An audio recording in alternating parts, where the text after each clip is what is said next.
ओम नमो भगवते वासुदेवाय। ओम नमो भगवते वासुदेवाय। ओम नमो भगवते वासुदेवाय। श्रीमद् भागवतम तीसरा कैंटो 25वां अध्याय और 16वां श्लोक। तो कपिल भगवान अपनी माता देवती को ज्ञान दे रहे हैं और उन्होंने ज्ञान देना शुरू कर दिया है और वो आगे इस श्लोक में बोलते हैं, अहम मम अभिमान उत्थेय काम लोभ आदि भी मलय वितम यदा मन शुद्धम असुखम समम। जब मनुष्य मैं तथा मेरा से उत्पन्न काम तथा लोभ के विकारों से पूर्णतया मुक्त हो जाता है तो उसका मन शुद्ध हो जाता है। उस विशुद्ध अवस्था में वह तथाकथित भौतिक सुख तथा दुख की अवस्था को पार कर जाता है। तो देवती ने यही प्रश्न किया था कि मैं बड़ी भयभीत हूँ, ये भय से अभय प्रदान कीजिए। हर इंसान को बहुत सारे भय रहते हैं जीवन में, है ना। बुढ़ापे का भय, मृत्यु का भय, धन जाने का भय, अपनों को खोने का भय, जॉब जाने का भय, बिजनेस चले जाने का भय, बहुत सारे भय रहते हैं। रूप चले जाने का, बल चले जाने का, वो हमेशा भयभीत रहता है because of the miss identification with this material world. वो सोचता है वो इसी का पार्ट है।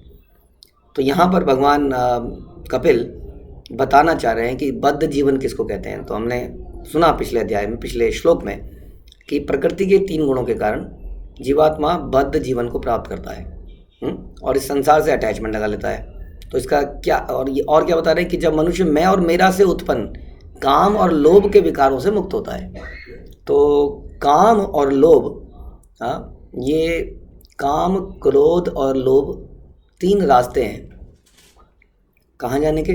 बढ़िया जगह जाने के नहीं है, नरक जाने के रास्ते हैं। गीता में ऐसा बताया गया। तो ये क्यों होता है काम और क्रोध और लोभ? मैं और मेरा के चक्कर में।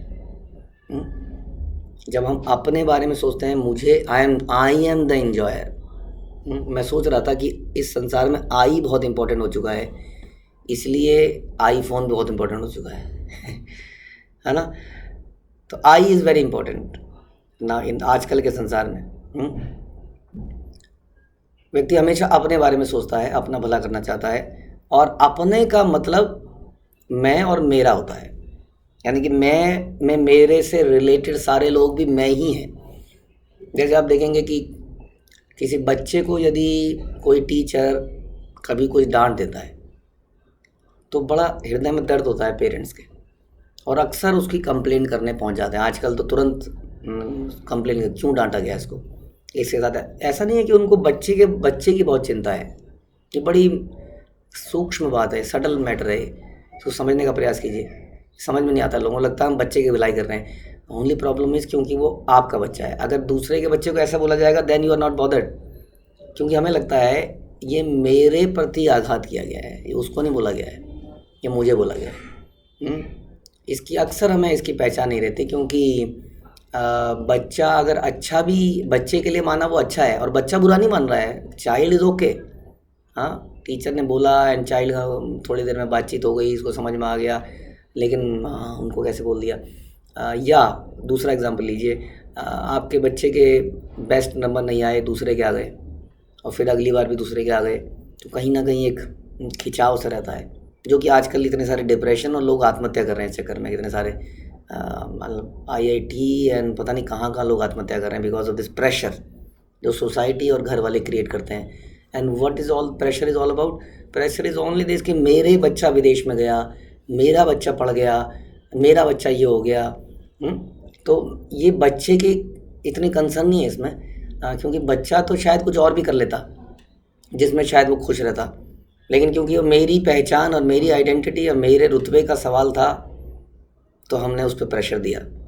तो it is actually not about the child's welfare, it is about my well. इसलिए कहते हैं मैं और मेरा भी मैं ही है। उसको जो मेरे से रिलेटेड है वो मेरे को प्रिय क्यों किया? क्योंकि मेरे से रिलेटेड है। हमें उस व्यक्ति से प्रेम नहीं है, वास्तव में प्रेम हमें अपने से ही है, क्योंकि वो मुझसे रिलेटेड है इसलिए मैं उसके लिए कंसर्न्ड हूँ। इसको कहते हैं मैं और मेरा। तो मैं और मेरा से उत्पन्न, जब मैं और मेरा होता है तो काम, लस्ट और लोभ और क्रोध भी। तो काम कैसे होता है? काम होता है कि मुझे मिलना चाहिए।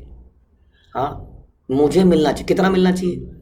मुझे मिलना चाहिए, मुझे और मिलना चाहिए, मुझे और मिलना चाहिए। आप देखते हैं छोटा छोटा बच्चा, हाँ, छोटे छोटे बच्चों में लड़ाई झगड़ा हो जाता है। आप इसको एक टॉफ़ी दे दीजिए, उसको दो टॉफ़ी दे दीजिए, वो छोटा सा बच्चा भी उसको छीन झपट्टा मार के उसको छीनेगा। हाँ, काम है। हाँ, लोभ है। उसके पास वो चीज़ होगी, वो टॉय होगा, लेकिन वो किसी और के हाथ में देख लेगा तो उसका छीन के उसका लेना चाहेगा। एक बच्चे के अंदर भी लोभ होता है, क्योंकि इसका मतलब बच्चा कहाँ से लोभ लेकर आया? वही जीवात्मा ही तो है जो लोभ के साथ समाप्त हुई थी पिछले जन्म में। आप बचपन में उस देखो, बड़ा जब आदमी हो जाता है ना, तो लोभ है उसको छुपाता है अंदर, बच्चा छुपा नहीं पाता है। That is the only difference. बड़े के अंदर जो लस्ट काम इच्छाएं हैं, वो नज़रों नज़रों में काम इच्छाएं पूरी कर लेता है और अंदर ही दबा के बैठा रहता है। हाँ, अब बच्चा क्या करे? बच्चा देखता है किसी के हाथ में खिलौना और छीन झपट्टा मारता है उसको। हाँ, मैं और मेरा। आप देखिए, बच्चा न केवल अपनी चप्पल के लिए लड़ेगा, अपनी माँ की चप्पल, अपने पापा की चप्पल कि कोई पहन ले तो पापा की है, पापा की, और हम बड़े खुश होते हैं, अरे कितना प्यार करता है मुझसे। वो भी वास्तव में आपसे प्यार नहीं करता, वो भी मैं और मेरा के चक्कर में है। हाँ, उसको लगता है मेरे पापा। हाँ, कहते हैं ना, आप मेरे पापा बोल दो तो मेरे पापा है, नहीं नहीं नहीं नहीं, मेरे पापा हैं। कितना भयंकर! इतने बच्चे के अंदर काम, क्रोध और लोभ होता है। ये मैं और मेरा का रिजल्ट है। लेकिन समस्या क्या है? समस्या क्या है? ना तो ये शरीर मेरा है, ना ये शरीर मैं हूँ, तो काहे का मैं और काहे का मेरा। हाँ, ना ये मेरे जो ब्लड रिलेटिव्स हैं या जो भी हैं वो मेरे हैं ही नहीं। उन कोई मेरा, ये इल्यूज़न है, इट्स एन इल्यूज़न। कई बार होता नहीं है कि पिक्चरों में देखते थे हम कि एक परिवार में एक बच्चा बड़ा हुआ, अचानक से उसको जब जवान हुआ, एक दिन कहीं से कोई खबर लग गई, अरे मैं तो कहीं से गोद लिया हुआ बच्चा हूँ, मेरे माता पिता तो वो हैं। एक ट्विस्ट आ जाता है कहानी में। अचानक से इतने सालों का प्यार खत्म हो जाता है, वो चला जाता है ढूंढने अपने माता पिता को। तो अभी तक वो इल्यूज़न में था, हाँ, कि ये मेरे हैं। अब वो इल्यूज़न समाप्त हो गया। ऐसे ही भागवत में कथा आती है हर्षशोक की। हाँ, तो हर्षशोक एक राजा का बेटा थे, हुए चित्रकेतु के। अब चित्रकेतु ने बड़ी तपस्या या मिन्नतों के बाद उस बच्चे को प्राप्त किया, लेकिन वो बच्चा किसी कारणवश मर गया। अब जब बच्चा मर गया तो चित्रकेतु इतने दुखी हुए, उन्होंने राजकाज छोड़ दिया, वो भागते भागते गिर पड़े और वो अचेत और मरणावस्था में आ गए। पूरा राज्य कौन चलाएगा? राजा बच्चे के शोक में इतना पागल हो गया, मरने की हालत में आ गया। तब जो है नारद मुनि अपने भक्तों के साथ आते हैं और किसी तरह उस पर कृपा करके उस मृत बालक को दोबारा उसकी आत्मा को बुलाते हैं कि आप आइए, अपने पिता, ये जो आपका एक्स आपके थे, इनकी चला हालत देखिए, कुछ इनको ज्ञान दीजिए, क्योंकि इनके समझ में नहीं आएगा अदरवाइज़। वो बच्चा दोबारा से उस शरीर में आता है, वो बोलता है क्या हालत बना रखी है, क्यों बुलाया मुझे, मैं ऑलरेडी अपनी नेक्स्ट डेस्टिनेशन जा चुका था। तो बोलते हैं व्हाट इज़ दिस, तुम भूल गए मैं तुम्हारा पिता हूँ, कितना मैंने तुम्हारे बचपन में तुम्हारे लिए क्या किया, ये किया वो किया, तुम्हारे सुसु पॉटी साफ किया वगैरह वगैरह, जैसा हम करते ही हैं। तो उन्होंने कहा क्या मतलब, तुमसे पहले भी तो मेरे कोई माता पिता थे, उन्होंने भी किया, उसके पहले भी थे, उन्होंने भी किया, तो मैं कौन कौन से माता पिता के लिए क्या क्या सोचूं अभी, और जो मेरे अगले माता पिता हो गए हैं उनके लिए मैं क्या सोचूं। तो इसका मतलब उसको समझ में आया, अरे हाँ, मैं ही थोड़ी इसका माता, इसके माता पिता, इसका मतलब बहुत सारे लोग रह चुके हैं। धीरे धीरे उनका दिमाग ठिकाने में आता है। तो इस प्रकार से हमें सोचना पड़ेगा कि जो मैं और मेरा मैं कह रहा हूँ, इट इज़ लाइक, हमें एग्जाम्पल सुनते हैं आचार्यों द्वारा कि समुद्र में रेत के कण कभी कभी किस लहर से एक साथ आ जाते हैं किनारे पे, और तभी क्या होता है, अगर आप समुद्र में कभी गए हैं, वो लहर वापस जाती है समुद्र की तरफ। जब वापस जाती है तो कण फिर से अथाह समुद्र में अलग अलग चले जाते हैं, हमेशा के लिए डिवाइडेड। थोड़ी समय के लिए एक साथ आए कुछ रेत के कण, समुद्र में चले गए, अब कौन कहाँ गया, नोबडी नोज। तो ये 7 फेरों के 7 वचन वगैरह वगैरह, दिस ऑल इल्यूजन। जीवात्मा जब चली जाती है, आपको क्या लगता है, एक पति माना पहले मर गया, हाँ, तो वेट करेगा अपनी पत्नी का जन्म कि वो कब आएगी, उसके बाद मैं जन्म लूँगा, उस वक्त जन्म लूँगा, इट इज़ नॉट पॉसिबल। तो इसलिए मैं और मेरा एक बहुत बड़ा इल्यूज़न है। हम सब जीवात्मा हैं, हम सब भगवान के अंश हैं, और अपनी इच्छाओं के कारण अलग अलग जगह पर पैदा होते हैं। हाँ, द इम्पॉर्टेंट थिंग इज इसको समझा जाए कि ये एक इल्यूज़न है, और हमारा असली घर कुछ और है, हमारा असली परिवार कुछ और है। वहाँ पर कभी वो नहीं है, that separation is not there, क्योंकि वहाँ मृत्यु नहीं है, यहाँ पर ऐसे रिलेशन हम बनाते हैं, कितना अच्छा घर बनाते हैं हम लोग, और वास्तव में हम लोग अच्छी फैमिली बनाते हैं और बड़े प्रेम से रहते हैं। लेकिन ये मृत्यु नाम का अजगर एक दिन निगल जाता है परिवार के सदस्य को। हाँ, कितना बुरा है।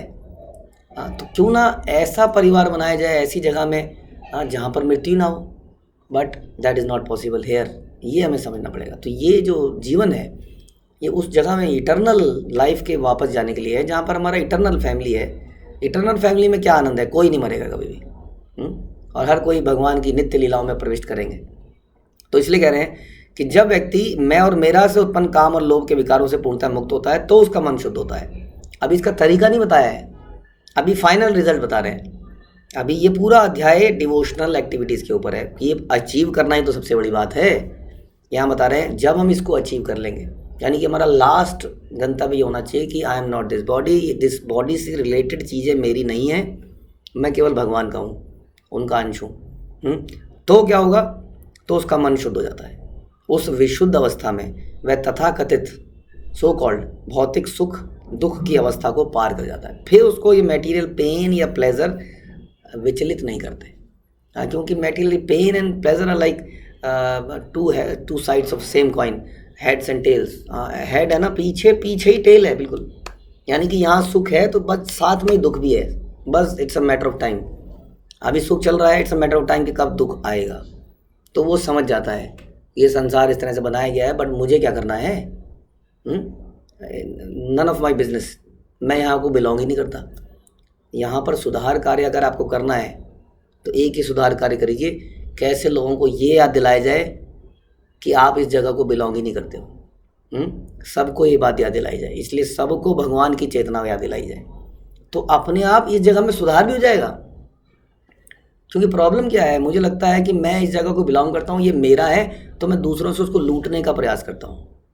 हाँ, और अपने घर को भरने का प्रयास करता हूँ। इससे संसार में और मुसीबत पैदा होती है कि हम सब समझ जाते हैं कि this place is for purifying. चलो, प्यूरिफिकेटरी जगह में इतना लालच क्यों करना है, थोड़े समय के लिए रहना है, अपना प्रैक्टिस कीजिए, प्रकृति से उतना ही लीजिए जितना में आवश्यकता है।